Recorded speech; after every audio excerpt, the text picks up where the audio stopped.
Hello, আসসালামু আলাইকুম। আবারও আসলাম এই যে ভয়েসটা নিয়ে।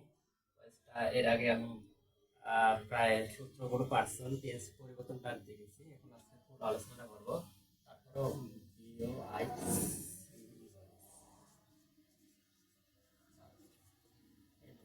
ভয়েসটা কি? মানে আমরা সাধারণত এমনিতেই সাধারণত ভয়েস বলতে কণ্ঠস্বর জানি একটা, আর এটাকে বাংলাকে ভয়েসটাকে বাচ্চ বলা হয়। এই বাচ্চটা আসলে কি? এই বাচ্চটা হলো তোমার আমাদের দৈনন্দিন কাজ করি, এটা কেউ সরাসরি করে আর কোনো ব্যক্তি কি পরোক্ষভাবে করে। এই ক্রিয়া বা কাজটাকে করার পদ্ধতি বা প্রকাশভঙ্গিটাকেই আমরা কি বলবো? ভয়েস। মানে কি? কাজ করা, কাজ করার প্রকাশ ভঙ্গি। আমরা কি কাজ করা প্রকাশভঙ্গিকে আমরা বাচ্চ বলবো। এই বাচ্চটা কি ভয়েসটা আমরা দুই ভাগ করতে পারি। একটা মানে আমি নিজে কাজ করতে পারি, আর একটাকে আমি অন্য দ্বারা কাজ করতে পারি। তাকে দুই ভাগে ভাগ করা যায়। একটা কি active, একটা কি passive। passive। active মানে সক্রিয়, মানে কর্তা নিজেই কাজ করা, কর্তা এমনকি সক্রিয় বলতে কর্তা নিজেই। প্যাসিভ নিষ্ক্রিয়।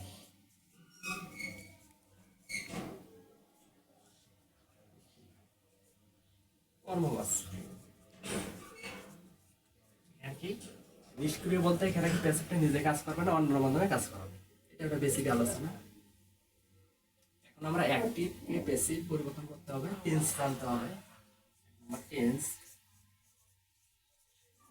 2 নম্বর পার্সন। টেন্সের পরিবর্তন, টেন্সের সাধারণত আমরা কি প্রেজেন্ট, পাস্ট, ফিউচারে তিনটাকে ইয়ে করি। কিন্তু এই মানে প্রেজেন্ট ইনডিফিনিট, আবার প্রেজেন্ট চারটা ভাগ আছে: present indefinite, continuous, perfect, perfect continuous. Indefinite,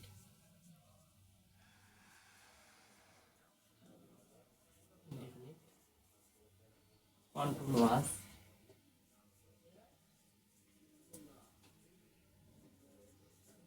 perfect continuous.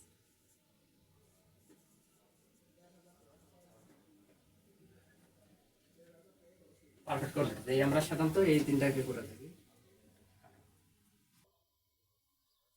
এখন আমরা সব মানে প্রেজেন্ট ইনডিফিনিট বা পাস্ট, ফিউচার এগুলো কি সাহায্যকারী ভার্ব, কারণ সাহায্যকারী ভার্ব না জানা থাকলে এখানে কি কাজ হবে না। এখানে কি প্রেজেন্ট সাহায্যকারী ভার্ব,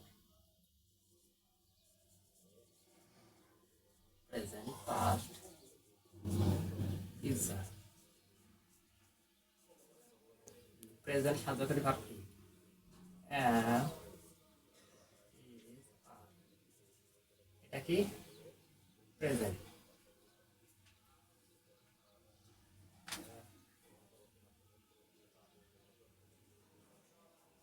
আর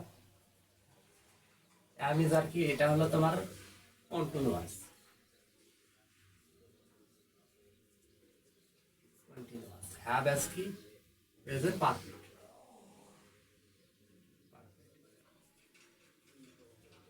পারফেক্ট। পাস্ট কি?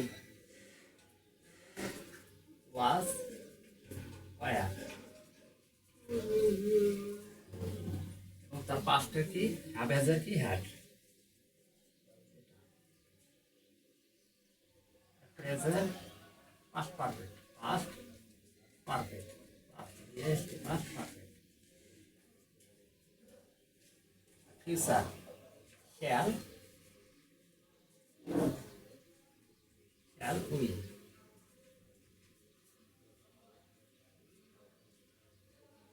shall have, will have। আমরা প্রেজেন্ট কি? Present continuous am, is, are। Present perfect have, has, have, has। Past হলো was, were। আর পাস্ট পারফেক্ট হলো had। shall, ফিউচার হলো shall, will, shall have, will have। এটা shall have, will have, এটা কি future perfect. আর perfect continuous টেন্সের কি note একটা লাগে না, নোট। তাহলে আমরা এখানে দেখলাম তিন নোট: পারফেক্ট, কন্টিনিউয়াস, টেন্স এর ভয়েস হয় না। সাধারণত তিনটার ভয়েস, একটা কি প্রেজেন্ট ইনডিফিনিট, আর কন্টিনিউয়াস, আর পারফেক্ট। পাস্ট পারফেক্ট কন্টিনিউয়াসের ভয়েস হয় না। এটা সাধারণত টেন্সের পরিবর্তন গেল। এখন আমাদের কি আসবো পার্সনের পরিবর্তন।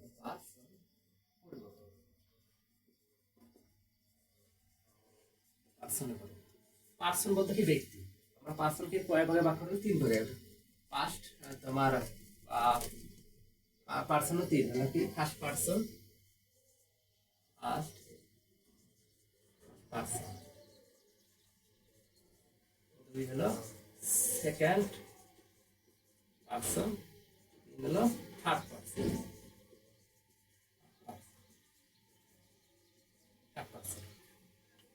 আমরা এখানে কি পার্সনের পরিবর্তন করবো। পার্সনের পরিবর্তন যখন আমরা দেখবো অ্যাক্টিভ ভয়েসে পার্সন আই সমান সমান মি, উই সমান সমান আস, দে সমান সমান দেম,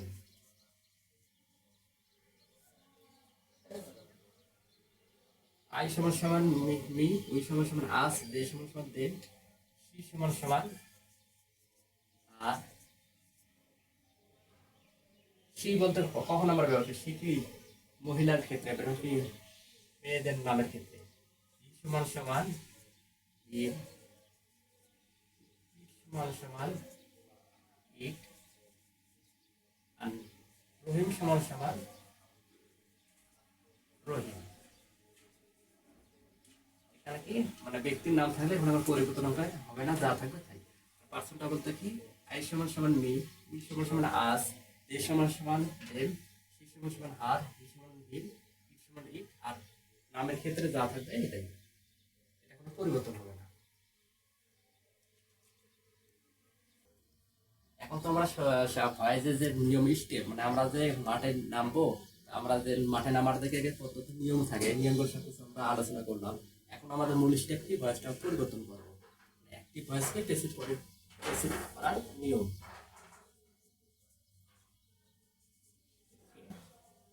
প্যাসিভ করার নিয়ম।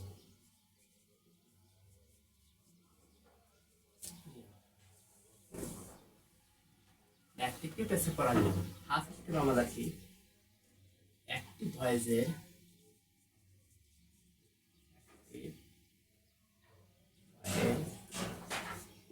এর অ্যাক্টিভ ভয়েসের অবজেক্টকে সাবজেক্ট, সাবজেক্ট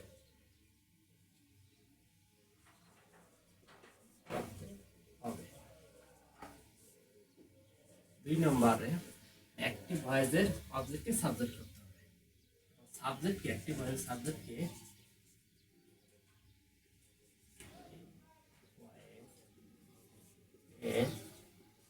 সাবজেক্টকে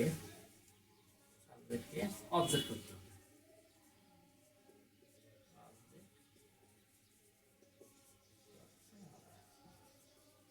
তিন নম্বর টেন্স অনুযায়ী সাজাতে পারিবা। টেন্স অনুযায়ী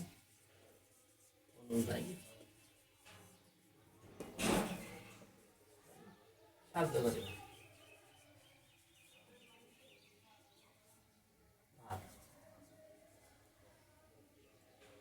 4 নাম্বার মূল ভার্বের পাস্ট পার্টিসিপল। মূল ভার্বের মূল ভার্ব এর ভিতরি, ভিতরি বলতে কি past participle,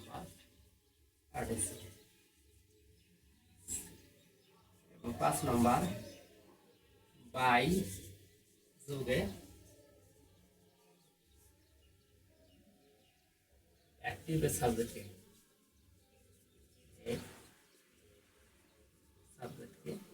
object.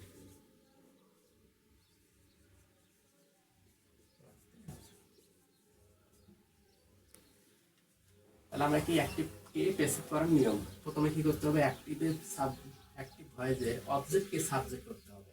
Active ভয়েসে object যেটা থাকবে এটাকে আমরা কি সরাসরি কি সামনে নিয়ে আসবো। আর 2 নম্বর কি অ্যাক্টিভ ভয়েসে সাবজেক্টকে অবজেক্ট করতে হবে। যেটা থাকবে সাবজেক্ট থাকবে এটাকে আমরা অবজেক্ট করব। 3 নম্বর টেন্স অনুযায়ী সাবজেক্ট হবে। টেন্স অনুযায়ী প্রেজেন্ট হলো কি হবে am is are, পাস্ট হলে কি was are, ফিউচার হলে shall will, পাস্ট পারফেক্ট হলে কি have has had, মূল ভার্বের ভিতরি অলওয়েজ কি সর্বদা কি মূল ভার্ব কি ভিতরি পাস্ট পার্টিসিপল করতে হবে। বাই যোগে অ্যাক্টিভ প্লেস সাবজেক্টকে অবজেক্ট করতে হবে।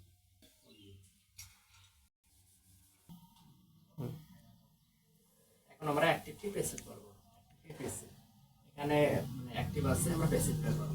এখানে দেখেন অ্যাক্টিভ কি আমি প্রথমে বলছি কি অ্যাক্টিভ ভয়েসের কি সাবজেক্টকে অবজেক্ট করব, অবজেক্টকে সাবজেক্ট। তাহলে এখানে কি give me a was.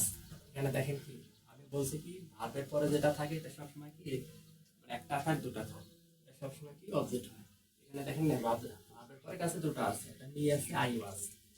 Father give me a was, বাবা আমাকে কি একটা কি দিয়েছে, ওয়াজ মানে কি আমাকে একটি ঘড়ি দিয়েছিল। এখানে মি একটা কি অবজেক্ট, এখানে এ ওয়াজ একটা অবজেক্ট। এখন কি আমি কি করব, দুটো অবজেক্ট আছে, এখানে কোনো চিন্তা নাই। ভার্বের পরে আমি যেটা থাকবে এটাকে এমনি কাজ করবো, বা তার পরে যেটা থাকবে এটা কাজ, যেকোনো আপনি ইচ্ছে হতে বলবেন। সাধারণত আমার কি ভার্বের পরে যেটা নেবো ওটা করলেই বেটার হয়। ডাবল অবজেক্ট এখানে বলতে হয়, ডাবল অবজেক্ট। এটা কিসের উদাহরণ, ডাবল অবজেক্ট দিয়ে ঠিক আছে। তাহলে আমি কি বললাম, তাহলে কি অবজেক্টকে সাবজেক্ট, এখানে অবজেক্ট কি ভার্বের পরে যেটা থাকবে অবজেক্ট কি, এই অবজেক্টে কি থাকবে মি বসালে হবে না, আমাকে সাবজেক্ট করতে হবে। কারণ আমি শুরুতে যেটা আনবো এটা সাবজেক্ট করতে হবে। আমি পার্সনে পরিবর্তন করছি, কি করছি মি থাকলে কি আই থাকলে আই, তারপর কি বলছি টেন্স অনুযায়ী সাজানো। এখানে টেন্স কি গিভ গেভ ই, তাহলে গিভ এই যে আমি একটা দেখি গিভ গেভ গিভেন, প্রেজেন্ট কি গিভ, পাস্ট গিভ, আর কি পাস্ট পারফেক্ট কি গিভেন। তাহলে কি টেন্স অনুযায়ী সাথে কি এটা পাস্ট হলে পাস্ট কি ওয়াজ, আর এর সাথে কি ওয়াজ দেখে আই ওয়াজ। তারপরে কি সাহায্যের ভার্ব বসালাম, তারপর কি মূল ভার্ব কি পাস্ট পার্টিসিপল, মূল ভার্ব কি কেন গেভ, গেভ কি গিভেন, আই ওয়াজ গিভেন। তারপরে কি নিশ্চিন্তায় যে পরবর্তী যে পরে যে অবজেক্টে থাকবে এটাকে মূল ভার্বে পাস্ট পার্টিসিপল করার পরে এটা কি বসে দেবো, আই ওয়াজ গিভেন এ ওয়াজ, এ ওয়াজ। তারপর কি বাই যোগে আমি কি বাই যোগে কি সাবজেক্ট হবে, বাই যোগে কি কিনা বাই কি ফাদার, বাই বাই কি ফাদার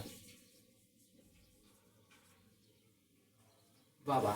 এখানে ফাদারও করতে পারি আমি কি বাবারা কারা হয় পুরুষ জাতি, এখানে আমি হিউ করতে পারি, আমি মানে বাবাটাই রেশন পাই যাবে। তাহলে কি বলছে কি ডাবল অবজেক্ট হলে কি ভার্বের পরে যেটা থাকবে এটা কি দুটা থাকে একটা থাকে, আমি ভার্বের পরে যেটা থাকবে এটাকে যে শুরু করবো। তাহলে এটা কি মি থাকে, আমি আই করছি আই ওয়াজ, এর জন্য তুমি গিভ এটা কি পাস্ট ফর্ম, এর জন্য ওয়াজ, এর জন্য হলো কি আমি যার হইতো আই ওয়াজ গিভেন।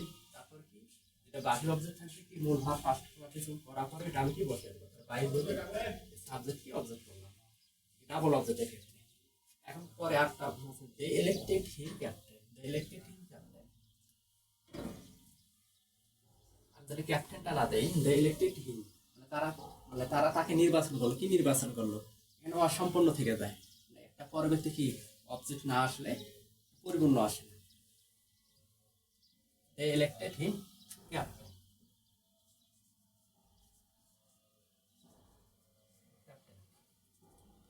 এটা দা ইলেক্টেড হিম ক্যাপ্টেন। এটা আপনারা কিসের উদাহরণ এটা বলতে পারবেন, এটা হলো ফ্যাক্টেটিভ অফ ভয়েসের ফ্যাক্টেটিভ মানে কি ফ্যাক্টেটিভ অবজেক্ট আমরা কাকে বলবো, মানে একটা ভার্ব ছাড়া অন্য কি মূল মানে সেন্টেন্সটা কি পরিপূর্ণ অর্থ প্রকাশ পাবে না, এই জন্য ফ্যাক্টেটিভ অবজেক্ট। আরো কিছু আছে কল, থিং, মেক, এগুলো তো ফ্যাক্টেটিভ উদাহরণ। তাহলে আমরা কি করবো, দে ইলেক্টেড হিম ক্যাপ্টেন, তারা কি তাকে ক্যাপ্টেন নির্বাচন করলো, এটাকে আমরা পরিবর্তন করবো। তাহলে এখানে কি হিম ক্যাপ্টেন। এখন কি আমি কি মানে অবজেক্টটা করবো, এখন অবজেক্টটা কি হিম, হিম। তাহলে হিমের আমরা কি জানি হি ওয়াজ, তাহলে এটা কি পাস্ট পার্টিসিপল ফর্ম, এটা হি ওয়াজ, হি ইজ ইলেক্টেড, ইলেক্টেড। তারপর কি ক্যাপ্টেন আছে, তাকে ভালো করে ক্যাপ্টেন বাই, এই যে আছে কি দেম, এটা। পরে আমরা কি সাথী ফ্যান্স হারসেল, এখানে কি এটা মানে হারসেল ফিনসেল এগুলো থাকলে কি আমরা সাধারণত রিফ্লেক্সিভ প্রোনাউন জানি। রিফ্লেক্সিভ প্রোনাউনের ভয়েস, রিফ্লেক্সিভ প্রোনাউন ভয়েস আমরা কি করব, এটা সাধারণত যে অ্যাক্টিভ কে প্যাসিভ যেভাবে নিয়ম করি এটা না, এটাকে আমরা কি যখন হিমসেল থাকবে হারসেল থাকবে একটা সেলফ, সেলফ একটা কি এই সেলফটা কি সিঙ্গুলার, আর যখন এসিএল ভি থাকবে সেলফ এসিএল মানে এইটা থাকবে, এটা কি প্লুরাল, এটা কি সিঙ্গুলার, এটা তাহলে কি এটা কি করব যা আছে তাই করব সাথে। সাথে এখানে কি আমার সাথে কি প্রেজেন্ট ফর্মে সাথে, সাথে কি বলবো ইজ বসে না, আর নাম কি সাথে ইজ হ্যান্ড, হ্যান্ড বাই যোগে যেটা সেল থাকবে এটা হার সেল। তাহলে এটা কি ওটা ব্যক্তি করে নেব, সাবজেক্ট যা থাকবে সাবজেক্ট থেকেই থাকবে, তার পেনজনের সাহায্যকারী ভার পরে গুলো ঠিকই আছে, কিন্তু লিখি সেল যুক্ত যেটা থাকবে বাই যোগে এটা করে দেব। তাহলে সাথে is hand by herself. আরেকটা voice don't neglect the pro, মানে কি ডোন্ট নেগলেক্ট, এটা কি ইম্পার্টিসেন্ট, ইম্পার্টিসেন্টটা কি জানি ডু নট লেট এগুলো দ্বারা শুরু হয়। ডোন্ট নেগলেক্ট দ্য প্রো, তখন আমরা কি করব শুরুতে আমরা কি ইম্পার্টিসেন্টে জানলে কি আমরা কি লেট যুক্ত করব, আর এখানে ডু নট থাকলে লেট নট, তাহলে লেট নট, লেট নট তারপর কি বলছে অবজেক্টের সাবজেক্ট, তারপর তারপর তারপর কি টেন্স অনুযায়ী কি সাহায্যকারী ভাব, এখানে কি সবসময় সাহায্যকারী ভাবটা কি বলবে ডন্ট, তারপর এখানে নেগলেক্টেড আছে কি, নেগলেক্টেড আছে কি সাহায্যকারী ভাব হিসেবে বি বলবে। ইম্পারেটিভ সেন্টেন্সে সবসময় সাহায্যকারী কি বি ভার্ব বলছে, নট লেট নট তারপর বি নেগলেক্টেড, এনি এলি সি টি নেগলেক্টেড। তাহলে আমরা এখানে ব্যতিক্রম দেখলাম কি রিফ্লেক্সিভ প্রোনাউন আর কি ইম্পারেটিভ প্রোনাউন। রিফ্লেক্টিভ প্রোনাউন কি সাবজেক্ট যা থাকে সাবজেক্ট শুরুতে বসতে হবে, আদার্স কি পরে যে বাকি নিয়মগুলো আছে সেই নিয়ম। আর ইম্পারেটিভ সেন্টেন্সের ক্ষেত্রে কি ডু নট বা ভার্ব দ্বারা যেগুলো দ্বারা শুরু হোক, ভার্ব দ্বারা শুরু হলে লেট দ্বারা শুরু হবে, আর নট থাকলে যুক্ত লেট নট, তারপর কি অবজেক্ট, তারপর বি নেগলেক্টেড। এটাই হলো কি উদাহরণ। প্রথমটা আমরা উদাহরণ করলাম কি ডাবল অবজেক্টের, দ্বিতীয়টা উদাহরণ করলাম কি ফ্যাক্টেটিভ অবজেক্ট, আর তৃতীয় নম্বরটা আমরা কি রিপ্লেসিভ, এবং চতুর্থ আমরা করলাম কি ইম্পারেটিভ সেন্টেন্স। ভয়েসের হলো এটাই নিয়ম।